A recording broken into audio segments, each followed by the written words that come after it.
Hey, I want to talk about intelligence.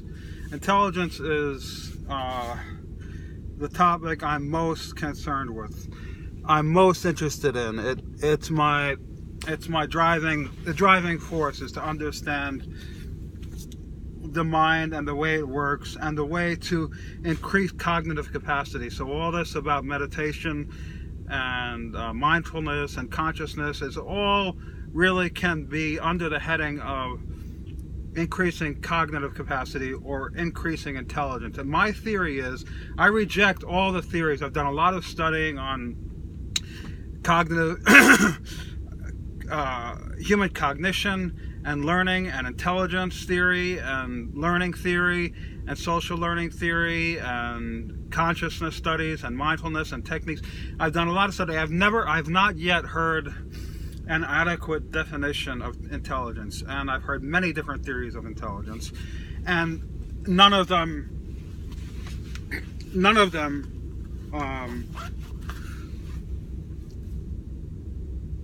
I find all of them inadequate, and I'm beginning to understand what intelligence is. Not only beginning to understand it, experiencing what intelligence is literally. And what I've come to realize and what I've come to know experientially is that intelligence is something that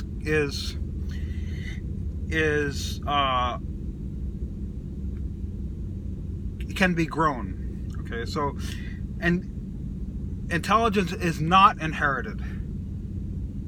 When people talk about intelligence as being inherited, they're talking about behavioral patterns of predecessors, of parents and grandparents.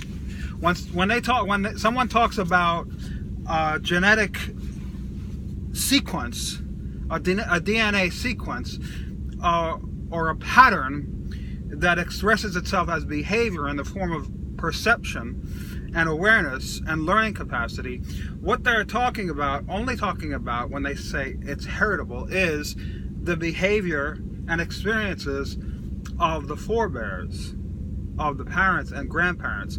So it's not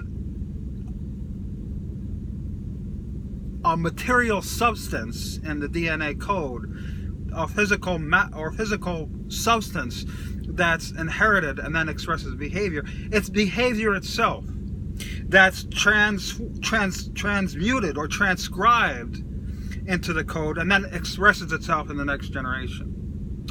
So we can understand a lot of human characteristics in this way. And when we say things are inherited, what we're really saying is it had to begin somewhere. It began with some human behavior, with some interaction with the environment.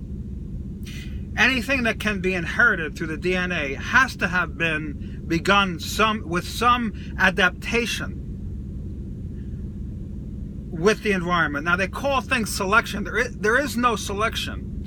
So it's a co-evolution between organism and environment. In fact, there's no separation between the two. There can't be a dividing line, because if you take it all the way back, we are just composed of the environment. So when we talk about intelligence, it's extremely important to understand that you can inherit the capacity, the behavioral patterns of your ancestors, let's say, going back some generations. If their patterns were to be more fixed or rigid or more controlled by social learning or social engineering, or had fixed patterns, belief patterns that lasted hundreds of years, or a fixed worldview, way of looking at things of the world, perhaps more following doctrine or dogma rather than following an inquisitive or curious or investigative nature, then those are the patterns that the offspring will inherit in this quotient, there is no quotient, there is no IQ quotient, there's no way to measure intelligence there's no way to encompass intelligence, because intelligence, in my understanding, my definition, is consciousness. Intelligence is simply the capacity, and profoundly the capacity, to increase consciousness. Increasing consciousness means increasing cognitive capacity in all realms. Increased awareness and sensitivity, increased awareness, increased ability to focus the mind, increased ability to eliminate all and any distractions, all and any doubts, all and any hindrances to the learning capacity itself, all and any hindrances to the perceptual capacity themselves, to the perceptual and learning capacity. When I become conscious, I learn, I understand what are the hindrances. I can look at the mind. Consciousness means being able to look at the mind while it's learning. Intelligence means simply this: being the ability to look at the mind as it's working, as it's learning, and understanding what are the hindrances, distractions, and obstacles that the mind creates in the process of learning. This is the purest definition of, or function of, or way to increase cognitive capacity and intelligence.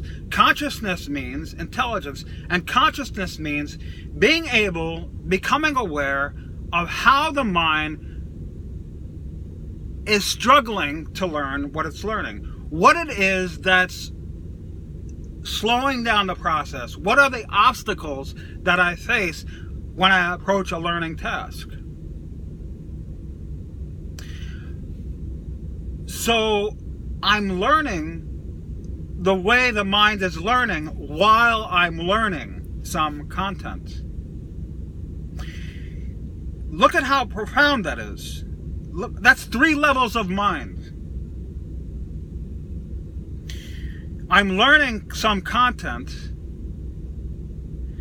I'm struggling with distractions or self-doubt or restlessness or the desire for pleasure, some alternative behavior, some alternative experience, looking forward to, being distracted by the need to stop this arduous learning process, this struggle to learn this content, and want to be doing something else.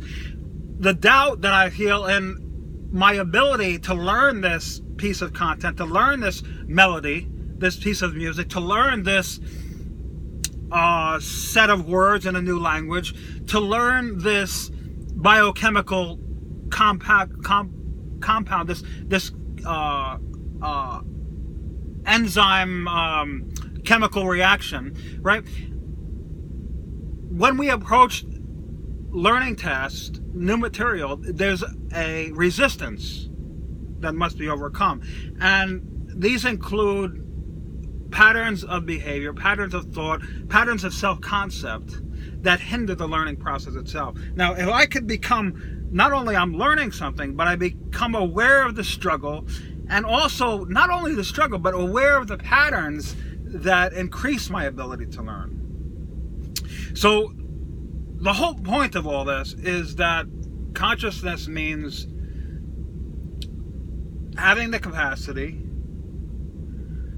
to eliminate the hindrances. And these include self-doubt, inability to focus, distractions. The wandering mind is the enemy of all this and the enemy of life. So when I'm trying to focus, I do it when I'm learning to pass a test, and then it's over with, generally. This is the way we're taught. But if I focus instead on the learning process itself, while I'm learning, I'm aware of how I'm learning and what's holding me back. What happens is there's a richness there. When we could see the capacity, the functioning of the mind, there's a beauty there that we fall in love with. And this is the learning. Learning is the love of how we learn. Learning, true learning, is falling in love with how we learn and learning to manipulate that and tweak that and perfect that process. There's a big difference between the appreciation of the fact that I can engineer my mind to be a more powerful tool by eliminating the hindrances, and learning something just because I have to get the raise or get the job or pass the test. The second is not learning. The second is a bunch of bullshit. The first way, understanding and appreciating and falling in love and becoming fascinated with the fact that I could engineer, I could mold and shape my mind and isolate the patterns that enhance my learning capacity and eliminate those that hinder my learning capacity by observing the process of learning while I'm learning. This is consciousness. This is intelligence. And this is what we should be teaching in school. And it's a crime. It's a filthy shame that we're not teaching children about the nature of the mind and learning how to learn. Forget about the math and the history and all the other bullshit. That's academic. That becomes sheer pleasure once the mind comes to love itself and strengthen itself. Once the mind learns once consciousness learns what intelligence is, the struggle is over. Children will be unquenchable. Their thirst for knowledge will be unquenchable.